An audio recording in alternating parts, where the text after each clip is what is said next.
ونسلم على سيدنا ومولانا محمد رسول النبي الأمين المجيد الحنين الرؤوف الرحيم. سبحان الله ما شاء الله.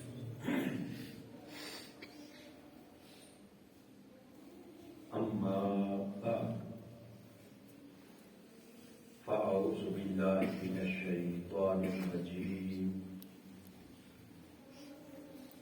بسم الله الرحمن الرحيم.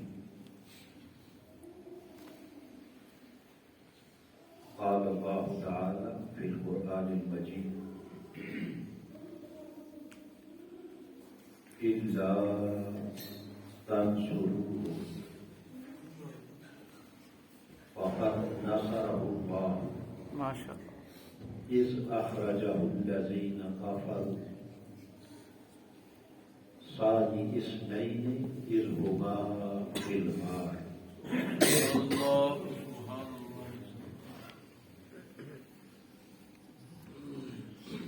إذ يقول لصاحبه لا تحزن إن الله معنا صدق الله مولانا العظيم.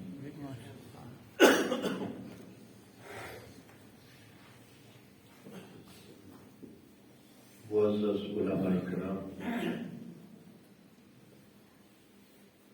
اور معزز و مکرم حاضرین و سامعین، اللہ رب العزت کا لاکھوں کروڑوں مرتبہ شکر ادا کرتے ہیں جس کی توفیق سے آج ہم درس عرفان القرآن کی اس بڑی ہی مقدس مبارک اور پاکیزہ مجلس میں حاضر ہیں۔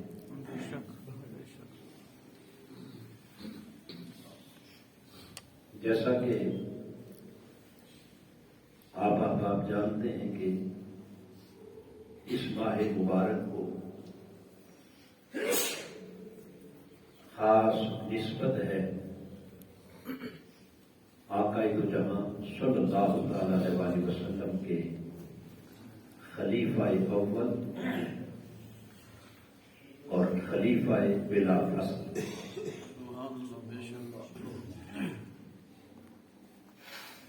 جان نثار مصطفیٰ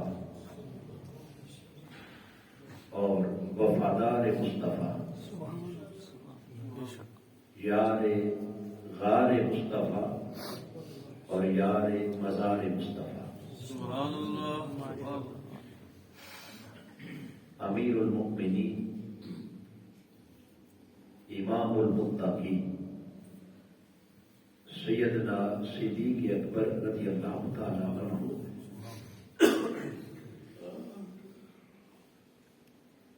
آپ کا یوم وصال اور یوم عرس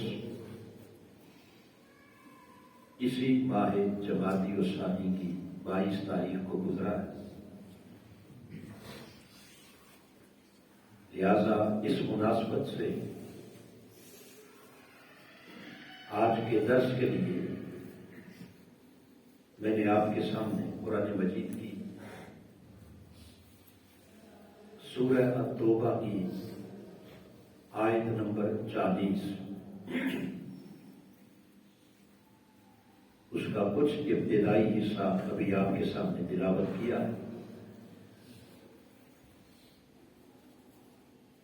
جس میں خالق کائنات نے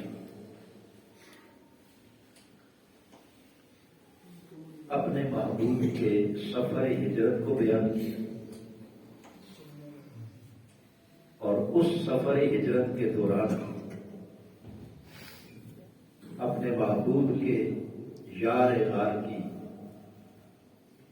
عظیم جانثاری اور صدیق اکبر کی بے مثال وفاداری کا ذکر کیا۔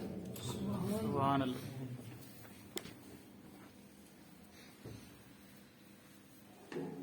اور پھر اسی آیت کریمہ میں آقا علیہ السلام کے توسل اور تصدق سے سیدنا صدیق اکبر رضی اللہ تعالیٰ عنہ پر ہونے والے اللہ کے بے شمار انعامات کا ذکر کیا اور ان کے بہت بلند مقامات کا ذکر کیا۔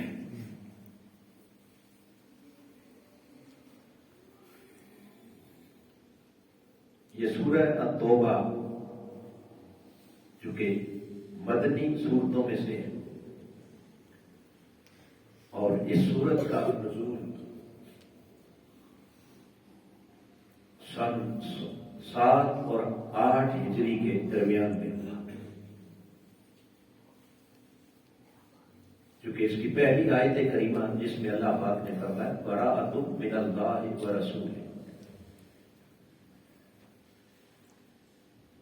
یہ آیت مقدسہ در حقیقت سن 6 ہجری میں جب آقا علیہ السلام نے حدیبیہ کے مقام پر کفار مکہ کے ساتھ ایک معاہدہ کیا تھا،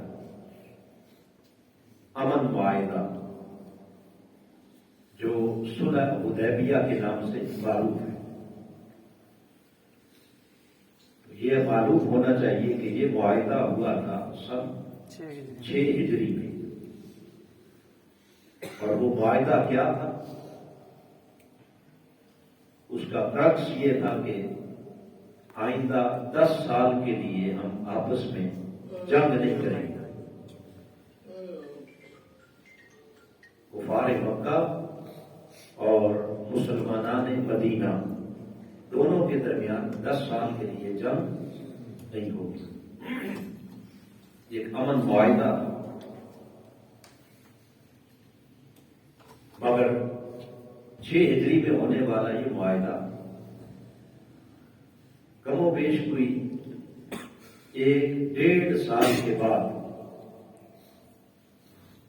کفار مکہ نے خود اس امن معاہدے کی خلاف ورزی کی اور وہ معاہدہ توڑ دیا اور مسلمانوں پر حملہ کر دیا۔ تو جب کفار مکہ کی طرف سے اس معاہدہ کو توڑا گیا اور مسلمانوں پر حملہ کیا گیا، اس کے جواب میں اللہ پاک نے یہ سورہ مبارکہ نازل فرمائی۔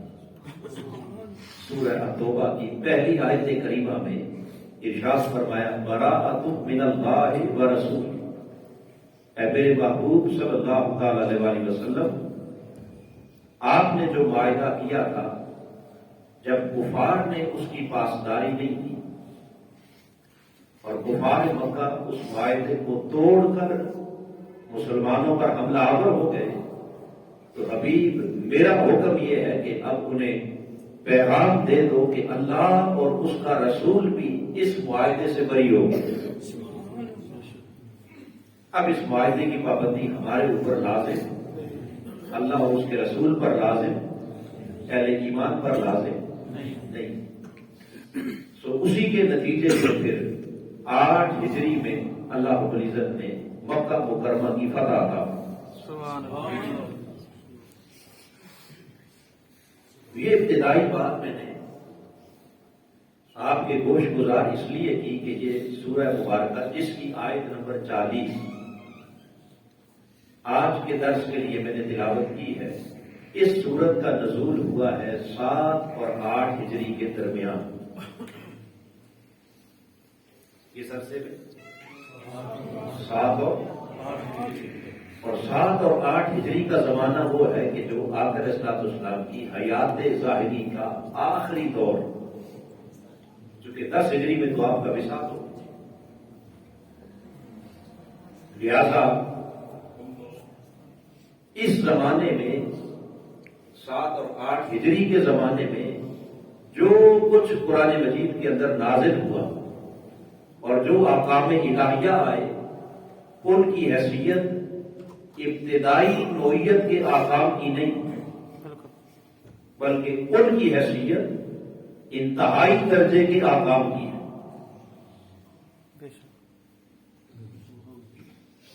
کیونکہ بہت سے احکام شریعت ابتدا میں کچھ اور تھے اور بعد ازاں وقت کے گزرنے کے ساتھ ساتھ ان میں تبدیلی آ گئی. وقت کے گزرنے کے ساتھ ساتھ وہ احکام بدل گئے، مگر وہ بدلے جو ابتدائی زمانہ میں کچھ اور تھے اور آخری زمانے میں جو آئے. اب اس کے بعد تو نہ کسی کتاب نے آنا تھا اور نہ کسی حکم نے بدلنا. گویا جو کچھ آقا علیہ الصلوۃ والسلام کی حیات ظاہری کے اس آخری دور میں جو کچھ قرآن مجید نے بیان کر دیا 8 ہجری میں، 9 ہجری میں، 10 ہجری میں، یہ کیا تھا؟ یہ خالق کائنات کی طرف سے ایک فائنل ڈیسیژن تھا. اب جسے قیامت تک بدلا نہیں جا سکتا. وہ جو اصولی اور قطعی فیصلے اللہ پاک نے آقا علیہ السلام کی حیات ظاہری کے آخری ایام میں نازل فرمائے، ان میں سے ایک واقعہ جس کا اللہ پاک نے اس سورہ مبارکہ میں ذکر کیا وہ حضور علیہ الصلوۃ والسلام کا سفر ہجرت. سفر ہجرت وہ ہوا تو اس سورت کے نزول سے کم و بیش کوئی 7 سال پہلے. کتنا عرصہ؟ 7 برس پہلے وہ سفر ہوا، مگر 7 سال کے بعد اس صورت میں اللہ پاک نے اس سفر کا ذکر کر کے اس دوران تاجدار کائنات کے عاشق اور غلام سیدنا صدیق اکبر کی جانثاری، ان کی وفاداری اور پھر ان پر ہونے والے اپنے خصوصی انعامات کا ذکر کر کے بتا دیا کہ خالق کائنات کی طرف سے جو کچھ صدیق اکبر کو مل چکا اب قیامت تک اس کا کوئی متبادل نہیں ہو سکتا. نعرہ تکبیر، نعرہ رسالت، نعرہ رسالت، نعرہ تحقیق، نعرہ تحقیق، نعرہ غوثیہ. گلی گلی نگر نگر ابو بکر ابو بکر گلی گلی نگر نگر ابو بکر ابو بکر. اب آئیے اس واقعہ ہجرت کی طرف جس کو قرآن مجید کی سورہ مبارکہ میں اللہ پاک نے بیان کروایا. آقا دو جہاں صلی اللہ تعالی علیہ وسلم 13 برس تک مکہ مکرمہ میں تبلیغ اسلام کا فریضہ سر انجام دیتے رہے اور ہجرت اپنے نبوت کے 13ویں سال رب کائنات نے اپنے حبیب کو اذن دیا کہ مکہ کی وادی کو چھوڑ کر مدینہ طیبہ جو اس وقت یثرب کہلاتا تھا اس یثرب کو اپنا مسکن بنایا جائے اور مدینہ طیبہ کو پہلی اسلامی ریاست کا مرکز و معمر بنایا جائے. حضور علیہ السلام باذن الہی جب مکہ مکرمہ سے ہجرت کر کے یثرب کی طرف جسے بعد ازاں مدینہ طیبہ بننا آپ اس سفر ہجرت پر چلے. اس سفر ہجرت میں جب گھر سے نکلے آقا علیہ الصلوۃ والسلام تو نکلنے سے پہلے آپ نے سب سے پہلے اپنے بستر پر حضرت سیدنا مولا علی کو سلایا.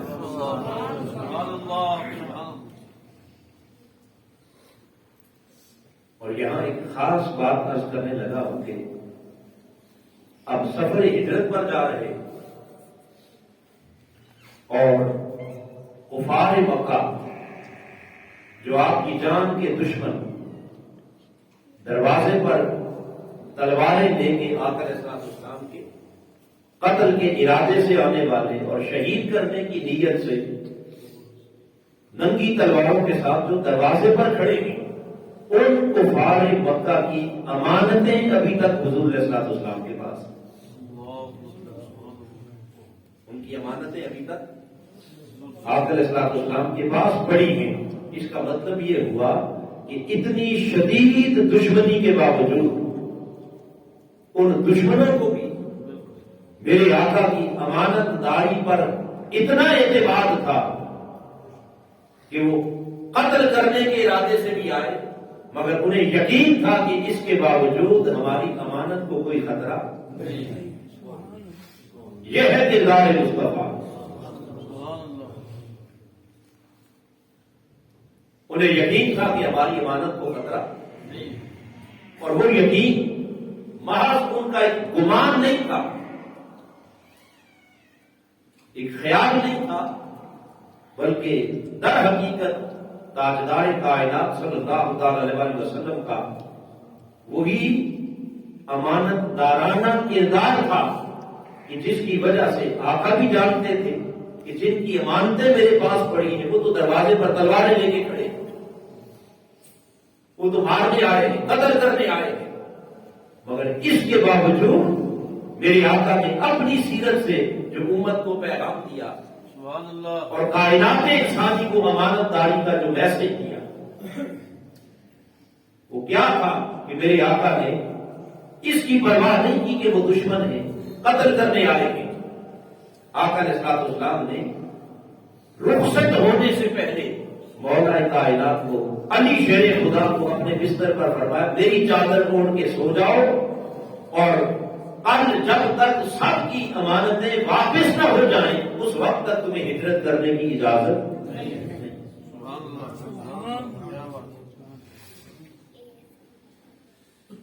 انسانی تاریخ میں اپنے دشمنوں کے ساتھ اس طرح کا معاملہ آپ کو شاید کہیں اور نظر نہیں آئے گا کہ اللہ کے رسول اپنے ان جان کے لینے والے اور خون کے پیاسے دشمنوں کی امانتوں کا بھی اتنا خیال رکھتے ہیں کہ مولا کائنات کو حکم دے کے جا رہے ہیں کہ جب تک ایک ایک کی امانت اس کے سپرد نہ ہو جائے آپ کو مکہ چھوڑنے کی اجازت نہیں. آقا علیہ السلام کی چادر اوڑھ کر وہاں کے بستر پر آرام فرما اور اس رات حضور کے بستر پر سونا در حقیقت اپنے آپ کو موت کے حوالے کرنا. مگر یہ ہے مولا کائنات کی جان نثاری کہ وہ چادر اوڑھ کر حضور کے بستر پر آرام فرما ہو گئے، اور آقا علیہ السلام جب سفر ہجرت پر روانہ ہوئے اس سفر ہجرت میں بہت سے صحابہ کرام اکثریت کو حضور نے پہلے اجازت دے دی تھی اور وہ ہجرت کر کے مدینہ پہنچ چکے تھے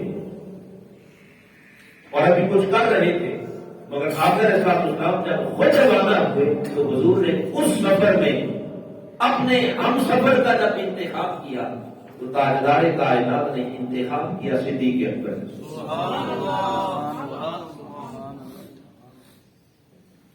سیدنا صدیق اکبر کو لے کر میرے آقا جب مکہ کی وادی سے چلے اور ادھر کفار کو پتا چلا کہ حضور علیہ السلام مکہ کی وادی سے نکل چکے ہیں، شہر سے باہر جا چکے ہیں، ان کے سارے منصوبے جب ناکام ہو گئے اس وقت پھر انہوں نے اعلان کیا کہ جو کوئی محمد مصطفیٰ صلی اللہ علیہ وسلم کو شہید کر دے گا یا انہیں گرفتار کر کے لے آئے گا اسے 100 سرخ اونٹوں کا انعام دیا جائے.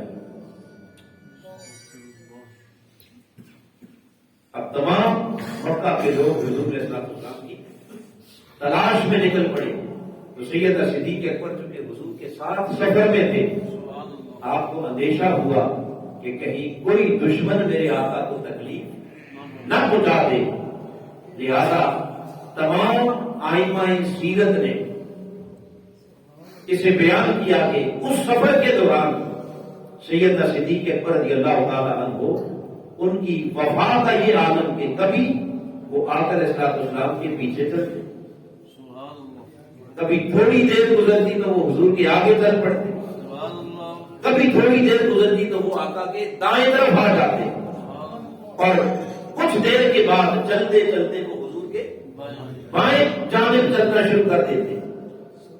آقا علیہ السلام نے فرمایا ابو بکر کیا وجہ ہے؟ کبھی آگے ہوتے ہو، کبھی پیچھے ہوتے ہو، کبھی دائیں ہوتے ہو، کبھی بائیں ہوتے ہو۔ عرض کی یا رسول اللہ صلی اللہ تعالی علیہ وسلم، جب میں پیچھے چل رہا ہوتا، ادب کا تقاضا تو یہی ہے، مگر مجھے اندیشہ ہوتا ہے کہ کہیں دشمن آگے سے حملہ نہ کر دے، میں دوڑ کے آگے آ جاتا ہوں تاکہ ڈھال بن جاؤں۔ جب آگے چلتا ہوں تو مجھے خطرہ لاحق ہوتا ہے کہ کوئی دائیں طرف سے آ کر آپ پر حملہ آور نہ ہو جائے، تو میں آپ کی دائیں جانب آ جاتا ہوں۔ پھر خیال آتا ہے کہ کوئی بائیں طرف سے کوئی اٹیک نہ کر دے، میں ادھر چلنا شروع کر دیتا ہوں۔ میرے آقا بس آرزو فقط اتنی ہے کہ کوئی آگے سے آئے یا پیچھے سے، دائیں سے آئے یا بائیں سے، میری تمنا، میری آرزو یہ ہے کہ میرے رسول تک پہنچنے سے پہلے صدیق اکبر اپنی جان کا نذرانہ حضور کے قدموں پر نثار کرے۔ نعرہ رسالت، نعرہ تحقیق۔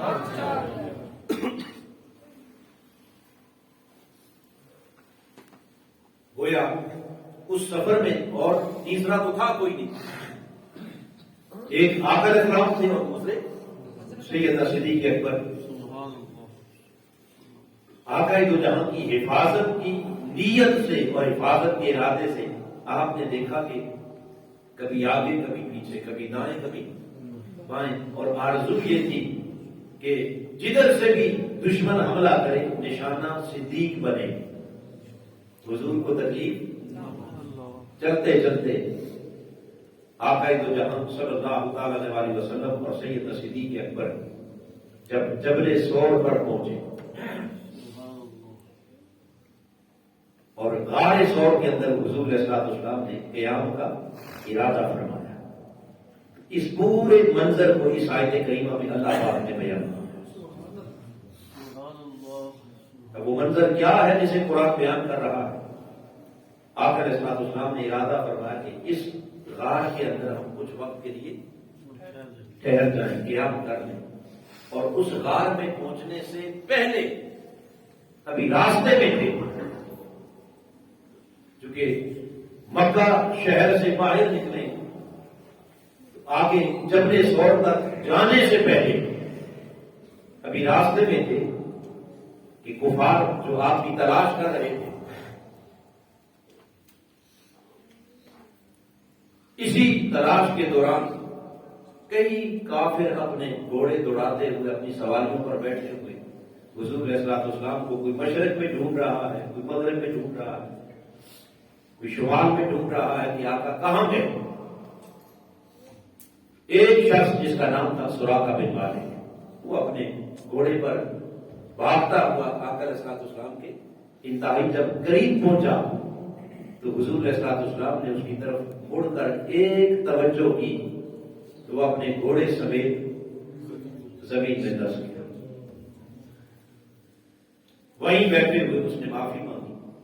آقا علیہ السلام نے دوسری توجہ کی تو وہ گھوڑے سمیت زمین سے باہر آ گئے، اور اس نے وعدہ کر دیا کہ میں آپ کا پیچھا نہیں کروں گا، واپس لوٹ جاؤں گا، اور کسی کو آپ کے بارے میں خبر۔ وہ چلا گیا، اور حضور علیہ السلام جب جبل سور پر پہنچے اور غار سور میں اترنے کا ارادہ کیا تو یہاں سیدنا صدیق اکبر رضی اللہ تعالی آپ نے عرض کی یا رسول اللہ صلی اللہ تعالی علیہ وسلم، آپ تھوڑی دیر کے لیے باہر تشریف فرما، پہلے میں غار کے اندر اتروں گا تاکہ اگر کوئی سانپ، بچھو، کیڑا مکوڑا، کیونکہ پہاڑ ہے اور پہاڑ کے اوپر غار ہے، اگر کوئی شے، کوئی موذی جانور ہے، کوئی نقصان دینے والی چیز ہے تو وہ نقصان میری آقا کو نہ پہنچے، وہ تکلیف حضور کو نہ پہنچے، پہلے میں جا کر اس غار کی صفائی کروں، آقا علیہ السلام کے لیے اہتمام کروں اور حضور علیہ السلام کے آرام کا انتظام کر سکوں۔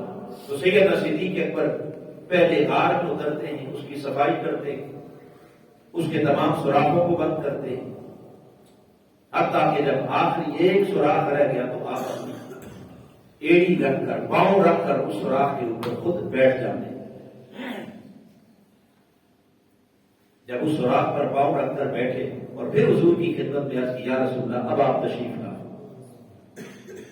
تاجدار کائنات صلی اللہ تعالی علیہ وسلم غار کے اندر تشریف لاتے، سیدنا صدیق پر اپنی آغوش بچھا دیتے اور عرض کی، یا رسول اللہ اب تھوڑی دیر کے لیے میری گود میں آرام کر، میری گود میں۔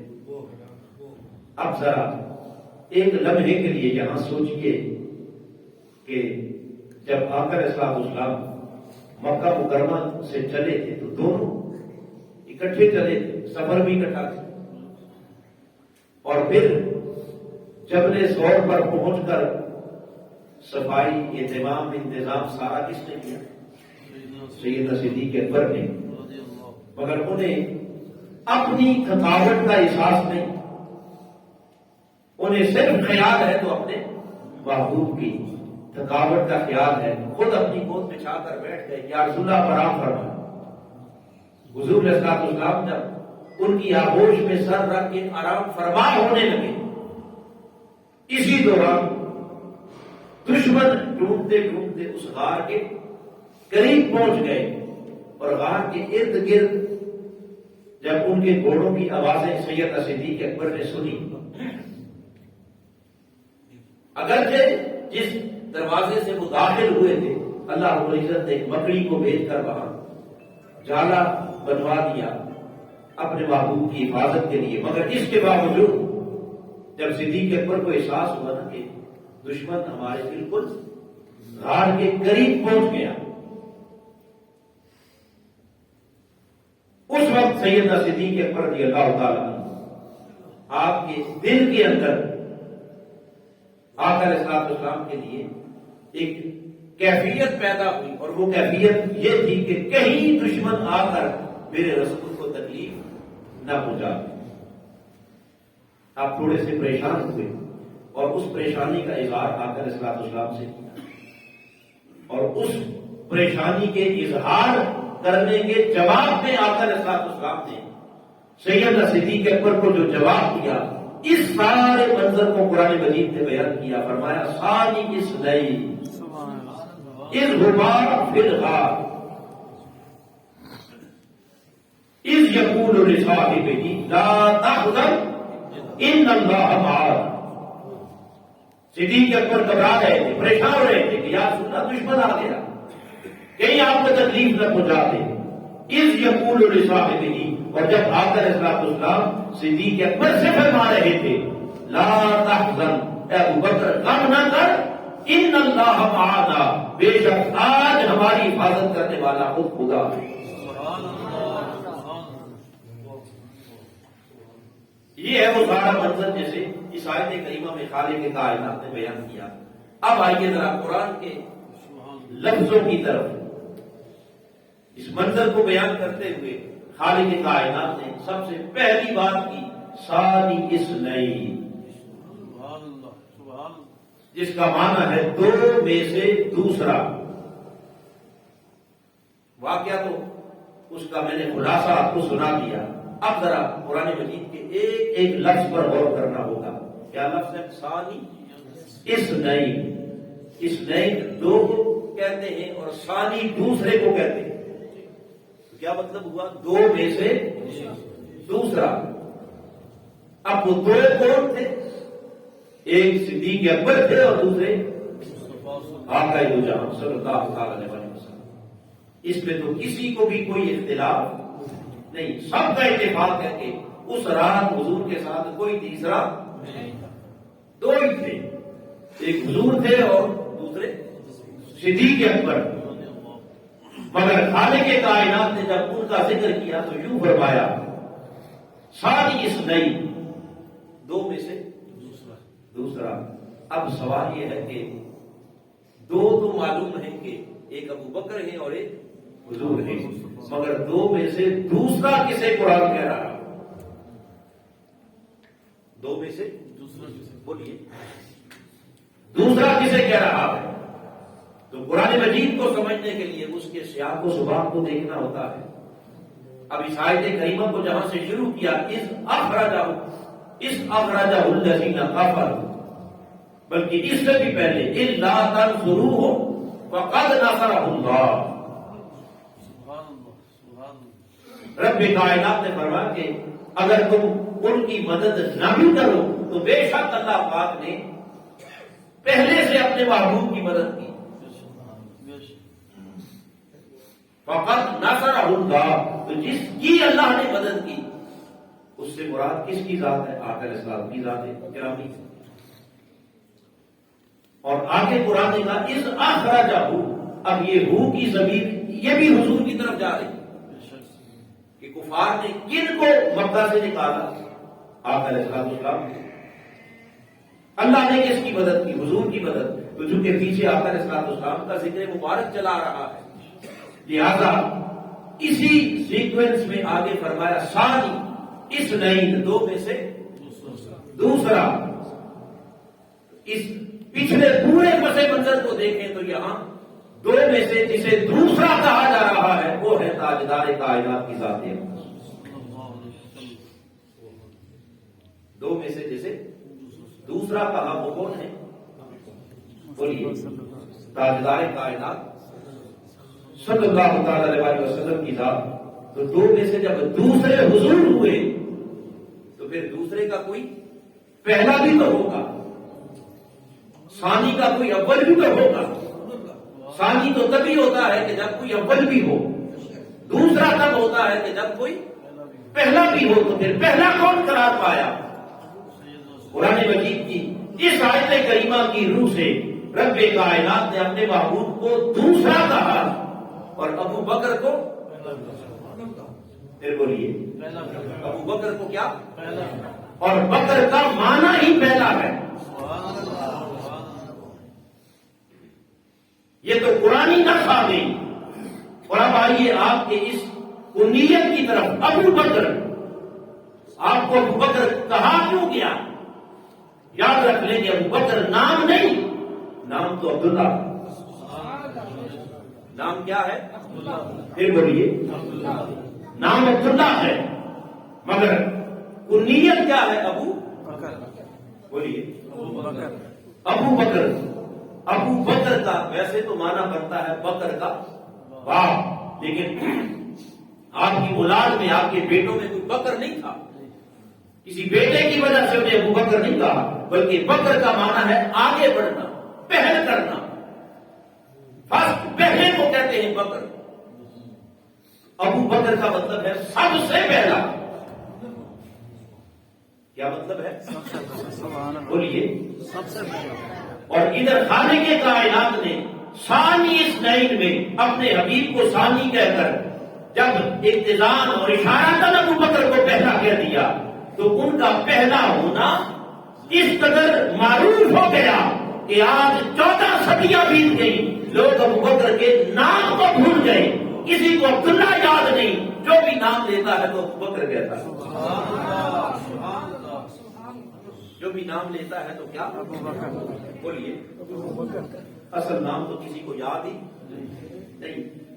اب جب قرآن مجید کی روح سے اور آپ کی اس کنیت کی روح سے آپ کو کیا قرار دیا گیا؟ ابو بکر کو پہلا قرار دیا گیا، اول قرار دیا گیا۔ اب سوال یہ ہے کہ کس شے میں اول؟ بولیے کس شے میں اول؟ جب حضور ثانی ہوئے، ابو بکر اول ہوئے، تو کس بات میں اول؟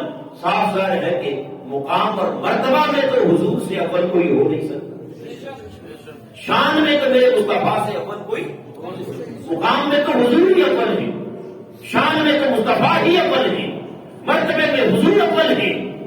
مگر یہاں رب اپنے حبیب کو ثانی کہہ کر جب ابو بکر کو اول قرار دے رہا ہے تو کس معاملے میں اول؟ رب کائنات نے فرمایا اے میرے حبیب، مکہ کی وادی سے لے کر اس غار ثور تک وہ تیرا جان نثار کبھی دائیں کبھی بائیں، کبھی آگے کبھی پیچھے، جس انداز سے وہ چلا ہم نے اس کی اس وفاداری کو دیکھ کر یہ اعلان کر دیا کہ حبیب قیامت تک تیرے وفادار تو بڑے ہوں گے مگر سارے وفاداروں میں سب سے اول نمبر صدیق کا.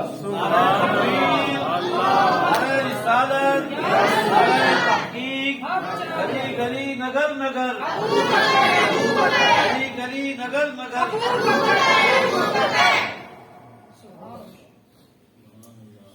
گویا جو آپ کو اول قرار دیا جا رہا ہے اس میں اشارہ اس خبر کی طرف ہے کہ ابو بکر جان نثاری میں اول، حضور سے وفاداری میں اول، تاجدار کائنات پر ایمان لانے میں اول، حضور کی اطاعت میں اول، میرے آقا کی اتباع میں اول، سڑے تسلیم ہم کرنے میں سب سے بولیے سب سے اول.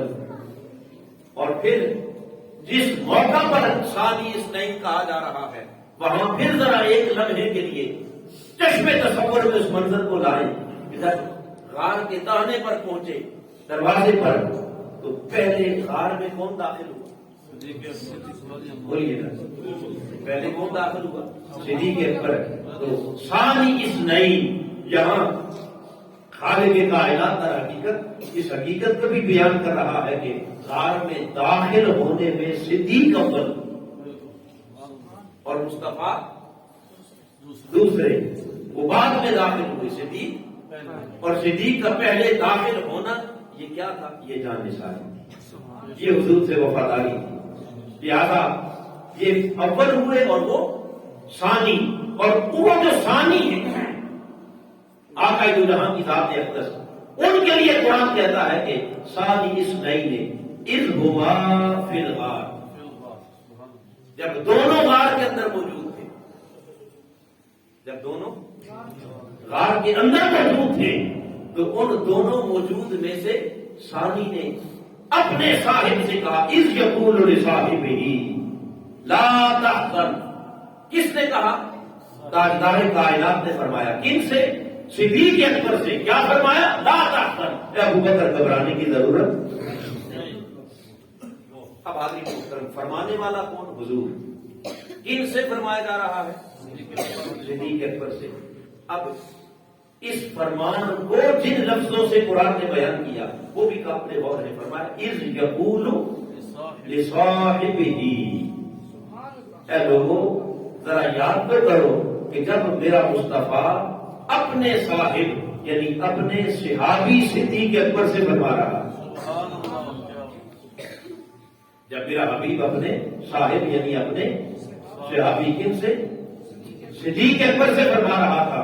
اب حاضرین محترم، جو بات بڑی قابل دھیان اور قابل توجہ ہے وہ یہ کہ حضور علیہ الصلوۃ والسلام کے صحابہ کرام کم و بیش 1,14,000 یا 1,24,000 تمام صحابہ کرام جن کو حضور نے فرمایا یہ سب میرے صحابہ ستاروں کی مانند ہیں.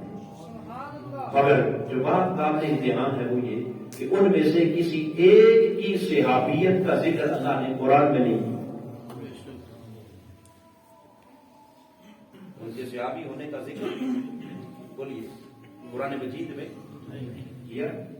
حدیث کی کتب کے اندر آیا ہے، سیرت کی کتابوں میں آیا ہے، اسماء و رجال کی کتابوں میں آیا ہے کہ فلاں صحابی ان کی حضور سے فلاں ملاقات، لیکن قرآن مجید نے کسی کا نام لے کر اسے صحابی کہا کہ فلاں صحابی فلاں صحابی فلاں صحابی. 1.25 لاکھ صحابہ کرام میں سے واحد ایک شخصیت صدیق اکبر کی ہے کہ جن کو خالق کائنات خود اپنی زبان قدرت سے صحابی رسول کہہ رہا. اذ یقول لصاحبہ، تو جب خدا نے قرآن میں صدیق کو کیا صحابی رسول کہہ دیا، اس کا مطلب یہ ہوا کہ صدیق کی صحابیت پر جب قرآن کی گواہی آ گئی اب قیامت تک ہر شے کا انکار ممکن ہے مگر صدیق کی صحابیت کا انکار ممکن نہیں. لہٰذا اگر کوئی صدیق اکبر کی صحابیت کا انکار کرتا ہے تو وہ صرف صحابیت کا انکار نہیں ہوگا، وہ انکار قرآن ہوگا، اور انکار قرآن سری کفر ہے. انکار قرآن سری کفر ہے. لہذا خالق کائنات نے اس عظیم وفا کا پہلا بدلہ یہ دیا کہ اپنے محبوب کا صحابی خود اپنی زبان قدرت سے قرار دے دیا اور اس بات کا اعلان کر دیا کہ اب آگے پیچھے شکوک اور شبہات تو ہو سکتے ہیں، مگر صدیق اکبر کی صحابیت میں شک کرنے والا کبھی صاحب ایمان نہیں ہو سکتا۔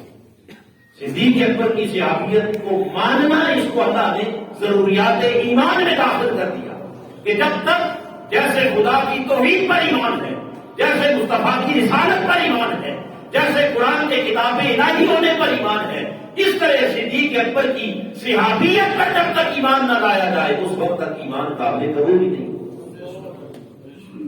اس لیے کہ یہ صرف بات ابو بکر صدیق کی نہیں، اب چونکہ یہ معاملہ کس پر ایمان ہے کہ قرآن پر ایمان ہے۔ یہ ہے آپ کی پہلی شان جس کو اس آیت کریمہ میں اللہ پاک نے اس یقول لصاحب ہی کہہ کر بیان کیا۔ آپ کی شان صحابیت تاکہ قیامت تک آپ کی شان صحابیت کا انکار ممکن نہ ہو سکے۔ اور پھر حاضرین محترم آگے چلے تو اس اپنے صحابی سے حضور علیہ السلام نے فرمایا کیا؟ اذ یقول لصاحبہ لا تحزن، اے ابو بکر غم نہ کر۔ کیا نہ کر؟ غم نہ کر۔ اب یہاں دو لفظ ہو سکتے ہیں عربی زبان کے اعتبار سے، ایک ہے خوف اور ایک ہے غم۔ ایک ہے خوف اور ایک ہے غم۔ خوف کو عربی میں بھی خوف ہی کہتے ہیں اور غم کو عربی میں حزن کہتے ہیں۔ تو لا تحزن کہا، لا تخف نہیں کہا۔ لا تخف، اے ابو بکر خوف نہ کر، نہیں، لا تحزن ابو بکر غم کیوں؟ یہاں آئمہ لغت نے اس کے درمیان فرق بیان کیا ہے کہ خوف ہوتا ہے اپنی جان۔ خوف کس کا ہوتا ہے؟ بولیے۔ اور غم ہوتا ہے دوسرے کی جان کا۔ اگر آپ کو خطرہ ہو کہ آپ کو کوئی نقصان پہنچے گا، اس خطرے کو کہتے ہیں خوف۔ اور آپ کو خطرہ ہو کہ نہیں، میں تو محفوظ ہوں، اگر میرے کسی دوست کو، بھائی کو، بیٹے کو نقصان پہنچے گا تو اس خطرے کو دل میں محسوس کرنا، اسے کہتے ہیں بولیے۔ خوف اپنے لیے ہوتا ہے، غم دوسرے کے لیے۔ یہاں لا تحزن کے الفاظ قرآن اس بات کی گواہی دے رہا ہے کہ دشمن تو دونوں کے سر پہ کھڑا تھا، مگر قربان جائیں صدیق اکبر تیری وفاداری اور جانثاری پر انہیں اپنی جان کا خوف نہیں، انہیں تو مصطفیٰ کی جان کا غم اٹھائے جا رہا کہ میں رہوں نہ رہوں مگر میرے محبوب کو تکلیف نہ پہنچے۔ بھلے میں قربان ہو جاؤں مگر تاجدار کائنات کو کسی قسم کی تکلیف نہ ہو۔ یہ تھا ہم جس کو قرآن نے کہا کہ وہ فکر مند تھے، دشمن سر پہ آ گیا۔ اور اس کے جواب میں میرے آقا نے فرمایا لا تحزن، اے ابو بکر گھبرانے کی ضرورت نہیں، فکر مند ہونے کی ضرورت نہیں۔ کیوں؟ فرمایا ان اللہ معنا، بے شک اللہ ہمارے ساتھ ہے۔ اب اگلی بات پھر قابل غور ہے، اور وہ کیا کہ جب غم ان کو اپنا نہیں، کن کا تھا؟ حضور کا غم تھا۔ کن کا غم تھا؟ اور حضور کے لیے وہ غم زدہ تھے، پریشان تھے۔ تو یہاں چاہیے تو یہ تھا کہ آقا علیہ السلام نے جب فرمایا نا کہ میرا غم نہ کر، جب کہا میرا غم نہ کر، تو آقا علیہ السلام آگے فرماتے ان اللہ معی، بے شک مجھے بچانے والا کون ہے؟ میرا اللہ۔ اللہ کون ہے؟ اللہ۔ تو صاف ظاہر ہے کہ جس کے لیے غم تھا، جس کے لیے غم تھا، اللہ کی معیت اور اللہ کی نصرت اور الوہی پروٹیکشن، اس کا ذکر بھی تو حضور کے بارے میں ہونا چاہیے تھا، مگر آقا علیہ السلام نے یہ نہیں فرمایا ان اللہ معی، بے شک اللہ میرے ساتھ، نہیں، فرمایا ان اللہ معنا، اے ابو بکر آج خدا ہم دونوں کے ساتھ، آج رب ہمارے، بولیے، ہمارے ساتھ، دونوں کے ساتھ۔ اب حاضرین محترم یہاں اللہ کے ساتھ ہونے سے مراد کیا ہے؟ یاد رکھ لیں، معیت الہیہ کو اگر جاننا ہے تو آؤ، ایک ہے عمومی معیت۔ کیا ہے؟ عمومی معیت وہ تو ہر ایک کو نصیب ہے، کوئی کافر ہے یا مومن، اللہ ہر ایک کے ساتھ ہے، کسی سے بھی دور ہے دور؟ بولیے، اس نے کہا نحن اقرب الیہ من حبل الورید، میں تمہاری شہادت سے زیادہ قریب۔ سورہ حدید میں فرمایا ہوا معکم اینما کنتم، تم جہاں بھی رہو خدا تمہارے ساتھ۔ جس کا مطلب یہ ہے کہ تم کہیں بھی اللہ کی نظروں سے غائب نہیں، وہ ہر جگہ تمہیں دیکھ رہا ہے، وہ ہر جگہ تمہارے ساتھ ہے، تم کہیں بھی اپنے رب سے دور نہیں ہو، چاہے مومن ہو یا کافر۔ تو ایک معیت تو وہ ہے کہ جو سب کو حاصل ہے، کافروں کو بھی اور مومنوں کو بھی، یہ عمومی معیت ہے۔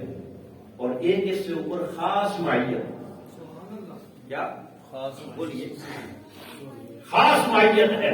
اور وہ خاص معیت کیا ہے جس کا ذکر قرآن مجید نے متعدد مقامات پر کیا؟ فرمایا ان اللہ مع الصابرین، اللہ صبر کرنے والوں کے ساتھ ہے۔ کیسے ساتھ ہے؟ جیسے کافروں کے ساتھ ہے؟ نہیں، وہ معیت اور ہے، یہ معیت بولیے وَإِنَّ اللَّهَ لَمَعَ الْمُحْسِنِينَ، اللہ احسان کرنے والوں کے ساتھ ہے۔ تو احسان والوں کے ساتھ بھی ویسے تو نہیں جیسے عام لوگوں کے ساتھ ہے، کفار کے ساتھ ہے، نہیں، یہاں بھی معیت خاص ہے۔ تو احسان والوں کے ساتھ، ایمان والوں کے ساتھ، صبر والوں کے ساتھ یہ خصوصی معیت ہے، وہ عمومی تھی، یہ اپنی خاص معیت سے یہاں نوازا جا رہا ہے۔ اور اس خاص معیت سے بھی اوپر خاص الخاص ایک معیت ہے جو اللہ نے اپنے انبیاء کو عطا کی۔ حضرت موسیٰ علیہ السلام اور حضرت سیدنا ہارون علیہ السلام جب فرعونی لشکر کے مقابلے میں تھوڑا سا پریشانی کا سبب بنا تو خالق کائنات نے وہاں دونوں نبیوں سے خطاب کرتے ہوئے فرمایا لا تخافا، اے میرے انبیاء گھبرانے کی ضرورت نہیں، اننی معکما، بے شک اس موڑ پر میں خود تمہارے ساتھ ہوں، اس موقع پر میں خود تمہارے کیا ہوں۔ تو یہاں اللہ پاک حضرت موسیٰ اور حضرت ہارون کے ساتھ جس معیت کی بات کر رہا ہے وہ معیت کوئی عام مومنوں والی معیت بھی بولیے۔ تو ایک عمومی معیت تھی جو ہر مومن کافر کو حاصل ہے، ایک خاص معیت جو نیکوں کو، صابروں کو، احسان والوں کو، ایک خاص الخاص معیت جو صرف اللہ کے انبیاء کو حاصل ہے، اور پھر اس خاص الخاص سے بھی اوپر ایک معیت ہے اخص الخواص، جو معیت اللہ نے صرف اپنے محبوب مصطفیٰ کو عطا فرمائی، جو معیت اللہ نے اپنے محبوب کو عطا کی، اس معیت میں کوئی دوسرا حضور کے ساتھ شریک بولیے ہے نہیں، کیونکہ کوئی دوسرا اس معیت میں حضور کے ساتھ شامل، باقی سب نیچے رہ گئے۔ سب سے اعلیٰ درجہ اللہ کی معیت کا وہ کنہیں نصیب ہوا؟ اب بولیے آپ کا رسالت اس کا کنہیں سب سے اونچا درجہ کن کے لیے ہے؟ اللہ نے اپنے حبیب کے لیے رکھا۔ اب حاضرین محترم، غار ثور کے اس موقع پر حضور فرماتے ہیں ان اللہ معنا، آج خدا ہمارے ساتھ ہے۔ کہنا یہ ہے کہ ابو بکر صدیق یہ خاص معیت جو اللہ نے کسی نبی کو بھی نہیں عطا کی میرے لیے رکھی تھی، آج اس جانشاری کا صدقہ اس معیت میں میں نے تجھے بھی اپنے ساتھ شامل کر دیا۔ نعرہ تکبیر، نعرہ رسالت، نعرہ تحقیق، گلی گلی نگر نگر، تمہارا جب ایک ہی جملہ کہہ دیا تو اس کا مطلب یہ ہے کہ آج اللہ کی معیت ابو بکر کے ساتھ اور حضور کے ساتھ اور ایسے نہیں، جو معیت مصطفیٰ کو ملی ہے وہی معیت صدیق کو ملی، سبحان اللہ، جو قربت حضور کو ملی ہے وہی قربت ایک ہی چشمہ معیت سے آج مصطفیٰ کو بھی ملایا جا رہا ہے اور اسی چشمہ معیت سے صدیق کو بھی ملایا جا رہا ہے۔ سبحان اللہ، کیا تو خود سوچئے کہ جن کو خدا نے اپنے مصطفیٰ کے ساتھ وہ معیت عطا کر دی، اور چونکہ معیت کیا تھی یہاں، گھبراؤ نہیں، غم نہ کرو، اللہ کی مدد، اللہ کی نصرت، یہ معیت تھی۔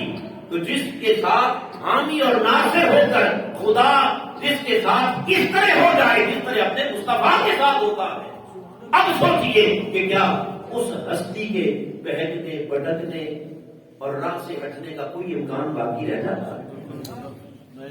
معاذ اللہ استغفر اللہ، اگر وہ بھی محفوظ نہیں، یہ بات سوچنے والی ہے، اگر وہ بھی محفوظ نہیں جس کو خدا کہہ رہا ہے معنا کہ میں خود تمہارے ساتھ ہوں، اگر وہ محفوظ نہیں رہا تو پھر اور کون محفوظ رہے گا؟ اس کا مطلب یہ ہوا کہ پھر تو قرآن سے ایمان ہی ختم ہو گیا، پھر تو تاجدار کائنات صلی اللہ تعالی علیہ وسلم کو حاصل ہونے والی اس خاص معیت کا کوئی فیض ہی باقی نہ رہا۔ گویا رب کائنات نے اس موقع پر حضور کی زبان مبارک سے یہ کہلوا کر کے ان اللہ معنا، اور پھر اللہ کی معیت عارضی وقتی، بولیے ایک مخصوص ٹائم کے لیے نہیں، بس جس کو اللہ کی معیت مل جاتی ہے پھر وہ قیامت تک ملی رہتی ہے۔ گویا غار میں بھی خدا مصطفیٰ اور صدیق کے ساتھ تھا، ساری زندگی خدا مصطفیٰ اور صدیق کے، اور آج بھی خدا مصطفیٰ اور صدیق کے ساتھ، اور قیامت تک خدا مصطفیٰ اور صدیق کے ساتھ رہے گا۔ اور بات یہاں تک ختم نہیں کی، بلکہ آگے اللہ پاک نے پھر فرمایا وَأَنزَلَ اللَّهُ عَلَيْهِمْ سَكِينَتَهُ۔ جب آقا علیہ السلام نے خوشخبری سنائی نا، ابو بکر گھبرا نہیں، غم نہ کر، آج اللہ ہمارے ساتھ ہے، تو ایک تو اس معیت میں ساتھ شامل کر لیا، اور دوسرا قرآن نے کہا فَأَنزَلَ اللَّهُ عَلَيْهِ سَكِينَتَهُ، اللہ پاک نے ان پر ایک خاص قسم کی تسکین نازل کی۔ کیا نازل کی؟ تسکین، بولیے خاص تسکین۔ اور وہ خاص تسکین کیا؟ سکینہ کسے کہتے ہیں؟ اطمینان قلب، دل کا سکون۔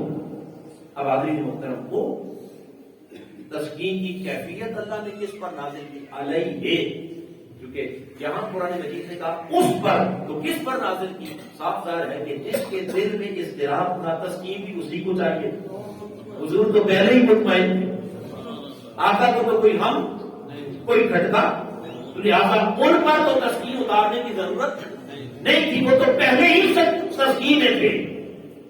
کھٹکا ابو بکر کے دل میں، پریشانی ابو بکر کے دل میں، غم ابو بکر کے دل میں، لہٰذا وَأَنزَلَ اللَّهُ عَلَيْهِ سَكِينَتَهُ، اللہ پاک نے اس وقت غار ثور کے اندر اپنی خاص تسکین بھی صدیق اکبر کے قلب پر اتاری، اور جس کے دل پر خدا سکون اتار دے، پھر قیامت تک وہ دل کبھی مضطرب، پھر کبھی اس دل کے اندر اضطراب نہیں آ سکتا، پھر وہ کبھی متردد نہیں ہو سکتا، پھر وہ کبھی متذبذب نہیں ہو سکتا۔ حاضرین محترم، جس کو اللہ نے اپنی تسکین کے لیے چن لیا ہو، پھر دنیا ادھر سے ادھر ہو جائے، پھر اس دل کی تسکین کو کوئی چھین نہیں سکتا۔ یہ تیسرا انعام ہے جو اللہ پاک نے اپنے محبوب کے صدقے غار ثور میں اپنے محبوب کے غار یار کو عطا کیا۔ ایک صحابیت کا، دوسرا معیت کا، اور تیسرا سکینہ۔ وَأَنزَلَ اللَّهُ عَلَيْهِ السَّكِينَةَ، اور وہ تسکین کیا تھی؟ ایک تو رب نے ان کے دل کو اطمینان دیا، اور دوسری طرف تاجدار کائنات کے سامنے جب صدیق اکبر نے کہا نا یا رسول اللہ دشمن سر پہ آ گیا، ابھی اگر انہوں نے اپنے قدموں کی طرف دیکھ لیا تو ہم نظر آ جائیں گے، ادھر سے وہ اندر داخل ہو جائیں گے۔ جب انہوں نے کہا نا ادھر سے اندر داخل ہو جائیں گے، تو میرے آقا نے اس غار کے اندر بیٹھے ہوئے یوں انگلی کا اشارہ کیا اور فرمایا ابو بکر کوئی نہیں، اگر وہ ادھر سے آئیں گے تو ہم ادھر سے نکل جائیں گے۔ ہم ادھر سے، سامنے جب اشارہ کیا، انگلی اٹھائی، تو یہاں کثیر آئمہ سیر نے اس روایت کو بیان کیا کہ حضور کی انگلی اٹھنے کی دیر تھی، ادھر سے پہاڑ پھٹ گیا، سامنے دروازہ کھل گیا، اور اس دروازے کے اندر سے سیدنا صدیق اکبر نے سمندر میں چلتے ہوئے جہاز اور کشتیاں، ادھر سے آئیں گے تو ہم ادھر سے چلیں گے۔ حتیٰ کہ آپ نے دیکھا حضرت جعفر جہاز پر سوار ہوتے سمندر کے اندر سفر کرتے ہوئے، ان کو بھی حضرت صدیق اکبر نے وہاں دیکھی۔ تو آقا علیہ السلام نے یہ ان کو تسکین کی کیفیت عطا کر دی کہ ابو بکر خود اپنی آنکھوں سے مشاہدہ کر لو، ہمیں کوئی پرواہ نہیں ہے۔ اور پھر حاضرین محترم، ویسے تو اس مقام پر اس آیت کریمہ کے ضمن میں کئی مضامین ہیں، اور اس کا ہر مضمون اور اس آیت کریمہ کا ایک ایک لفظ سیدنا صدیق اکبر کی عظمت شان کو ظاہر کرتا ہے۔ مگر آئیے اگر کنکلوژن کی طرف چلیں تو جو خاص بات قابل توجہ ہے وہ یہ کہ تاجدار کائنات صلی اللہ علیہ وسلم جب مکہ مکرمہ سے چلے، گھر سے نکلنے لگے تو دروازے پر دشمن تھا یا نہیں؟ بولیے، اللہ نے ساروں کو اندھا کر کے محبوب کے درمیان سے گزارا یا نہیں؟ جی، سراقہ زمین میں دسا یا نہیں؟ اب بولیے، سراقہ زمین میں دسا کر محبوب کو بچا لیا، ادھر کافر بندہ کر کے حبیب کو بچا لیا۔ اب جو رب اپنے محبوب کی حفاظت کا خود اہتمام کر رہا ہے، میرا سوال یہ ہے کہ اس رسول کو 3 دن تک غار میں چھپ کے بیٹھنے کی ضرورت کیوں پیش ہے؟ بس یہ آخری نقطہ ہے اس آیت کریمہ کا، جس پر بات ختم کر رہا ہوں۔ 3 دن چھپ کر بیٹھنے کی ضرورت؟ بولیے، کیا دشمن کے خطرے سے چھپے ہوئے؟ بولیے جی، ان کو تو معلوم تھا کہ ان اللہ معنا، جو وہاں بیٹھ کے کہہ رہے ہیں کہ اللہ ہمارے ساتھ، اور پھر جو تھوڑا سا خدشہ ہوا تو انگلی سے اشارہ کیا تو پہاڑ پھٹ گیا، راستے بننا شروع ہو گئے۔ اس رسول کو 3 دن وہاں بیٹھنے کی ضرورت کیوں پیش آئی؟ اس کا مطلب ہے کہ وہ دشمن سے ڈر کے چھپ کر بیٹھے نہیں تھے۔ اس بیٹھنے کے پیچھے حکمت کوئی اور نہیں، اور وہ حکمت یہ تھی کہ 3 دن اور 3 راتیں، ایک مصطفیٰ تھے اور دوسرے صدیق اکبر، تیسرا اور کوئی نہ تھا۔ بس اس خلوت میں صدیق اکبر کا کام کیا تھا؟ وہ 3 دن 3 راتیں اس یکسوئی کے عالم میں، تنہائی کے عالم میں فقط چہرہ مصطفیٰ کو کر رہے تھے، اور 3 دن اور 3 راتیں میرے آقا سب سے الگ ہو کر تنہا صدیق اکبر کو اپنی توجہ کا فیض عطا کر رہے ہیں، اپنی توجہ کا بولیے فیض عطا کر رہے تھے۔ اسی سے شیخ کی توجہ ہے، تاکہ اتنا فیض صدیق کے سینے میں منتقل ہو جائے کہ میرے بعد آنے والے جتنے بڑے بڑے خطرات ہیں، معاملات ہیں، چونکہ ان سے نبرد آزما ہونا یہ ہر ایک کے بس کی بات نہیں، بولیے نہیں ہے، یہ انسانی بشری بس کی بات نہیں ہے۔ وہ اتنے بڑے بڑے فتنے تھے آقا علیہ السلام کے وصال کے بعد کہ جن فتنوں کا مقابلہ کرنا یہ صرف اللہ کے نبی ہی کا کام ہو سکتا ہے، نبی سے نیچے کوئی ان فتنوں کا مقابلہ بولیے نہیں کر سکتا تھا۔ جب ایک طرف انکار زکات کا فتنہ آ گیا، ارتداد کا لوگ مرتد ہونے لگے، دین چھوڑنے لگے، پھر مدعیان نبوت کا فتنہ آ گیا، لوگوں نے نبوت کے دعوے کرنے شروع کر دیے۔ اس ماحول کے اندر جب سیدنا صدیق اکبر رضی اللہ تعالیٰ ان تمام فتنوں سے لڑ رہے تھے تو سیدنا فاروق اعظم جیسی ہستی اب حضور کی امت میں عمر سے بڑا جری تو اور عمر سے بڑا بہادر تو اور کوئی نہیں، وہ بھی صدیق اکبر کے پاس حاضر ہوئے، کہنے لگے ابو بکر صدیق ابھی ہم اپنے لشکر روانہ نہ کریں، مدینہ خالی نہ کریں، کہیں ایسا نہ ہو کہ دشمن شہر مدینہ پر حملہ آور ہو جائے اور ہماری یہ ریاست مدینہ بھی ہمارے ہاتھوں سے نکل جائے۔ سیدنا صدیق اکبر نے فاروق اعظم کے یوں سینے پہ ہاتھ مارا اور فرمانے لگے عمر گھبرا نہیں، غم نہ کر، کچھ بچے نہ بچے، میں اپنے محبوب کے دین کی اقامت اور دین کے احیاء کے لیے زندگی کے آخری سانس تک جتنا مجھے اللہ نے توفیق دی ہے میں لڑتا رہوں گا، اور مجھے اپنے رب پر یقین ہے کہ میرے مصطفیٰ کے توسل سے خدا مجھے ضرور فتح عطا فرمائے۔ یہ حوصلہ، یہ عزم، یہ نبوی حوصلہ، یہ نبوی عزم صدیق اکبر کے اندر اتارنے کے لیے، چونکہ آقا کو معلوم تھا کہ میرے بعد اب نبی تو قیامت تک نہیں آئے، بولیے کوئی نہیں آئے گا، تو میرے اس خلیفہ اول نے ان فتنوں کا مقابلہ کرنا ہے، اس کے لیے میرے آقا نے اس تنہائی کے عالم میں 3 دن اور 3 راتیں رکھ کر اپنا فیضان نبوت صدیق کے سینے میں منتقل کر دیا۔ سبحان اللہ، صدیق اکبر کے سینے میں اتنا منتقل کیا تاکہ وَأَنزَلَ اللَّهُ عَلَيْهِ السَّكِينَةَ، ایسی ان کو تسکین وہاں ملی کہ پھر بڑے بڑے فتنے سر اٹھانے لگے، چاروں طرف سے یلغار ہوئی، آندیاں آئیں، طوفان آئے، مگر سیدنا صدیق اکبر کی قدم ڈگمگائے نہیں وہ متزلزل نہیں ہوئی. بولیے جو نہیں ہوئے. کہ جس دل پر خدا تسکین اتار دے پھر وہ دل کبھی متزلزل نہیں ہوتا. متردد نہیں ہوتا. حاضرین محترم، یہ مقصد تھا اس غار میں یار غار کو لے جانے کا اور 3 دن اپنے سامنے بٹھانے کا، تاکہ حضور کی توجہ کا ایسا فیض ملے جو امت میں کسی اور کو نصیب نہیں ہوا. چونکہ آقا علیہ السلام کی نگاہ نبوت دیکھ رہی تھی کہ میرے پاس ان فتنوں کا مقابلہ کرنے والا بھی کون ہوگا. اور یہ وہی فیضان نبوت مصطفیٰ تھا کہ جس کے باعث آقا علیہ السلام نے اپنے وصال مبارک سے پہلے 3 دن پہلے حضور نے اپنے مصلی پر بھی لا کر صدیق کو کھڑا کر دیا. آقا علیہ السلام نے فرمایا مرو ابا بکر ان یصلی الناس، میری طرف سے ابوبکر کو حکم دو کہ وہ میرے مصلی پر کھڑے ہو کر لوگوں کو نماز پڑھائیں.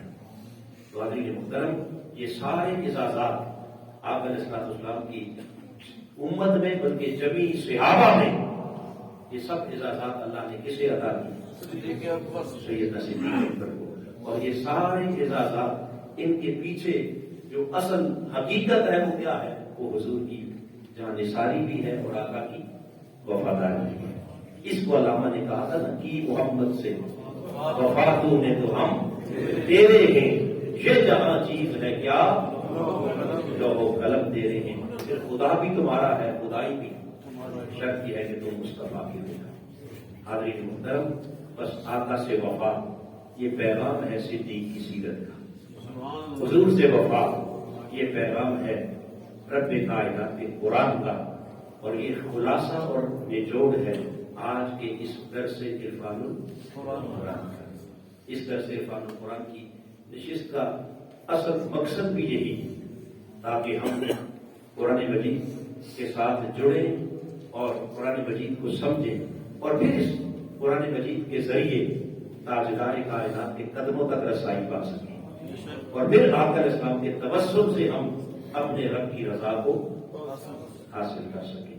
خالق کائنات ہمیں اس قرآنی مشن کو عام کرنے، اس فکر کو عام کرنے، اس پیغام کو گھر گھر اور فرد فرد تک پہنچانے کی توفیق عطا فرمائے. آمین. وما علینا الا البلاغ. اللهم صل على سيدنا اللهم ربنا تقبل منا انك انت السميع العليم وتب علينا يا مولانا انك انت التواب الرحيم. بارك لنا ما حاضر کو قبول فرما. قرآن مجید پڑھنے، سیکھنے، سمجھنے کی توفیق عطا فرما. تعلیمات پر عمل کی توفیق عطا فرما. اس قرآن کا صدقہ مولا سب کی مشکلیں آسان فرما، سب کے دکھ دور فرما. آقا کے یار غار کا صدقہ مولا ہم سب کو حضور کا وفادار بنا دے. آقا کے دین کا وفادار بنا دے. حضور کی شریعت کا وفادار بنا دے. حضور کی محبت میں جینا مرنا عطا فرما. سعادت کی زندگی اور شہادت کی موت عطا فرما. وہ محبت و اللہ ان اللہ رسول الجواب صلی اللہ تعالی علیہ وسلم محمد و علیہ وسلم.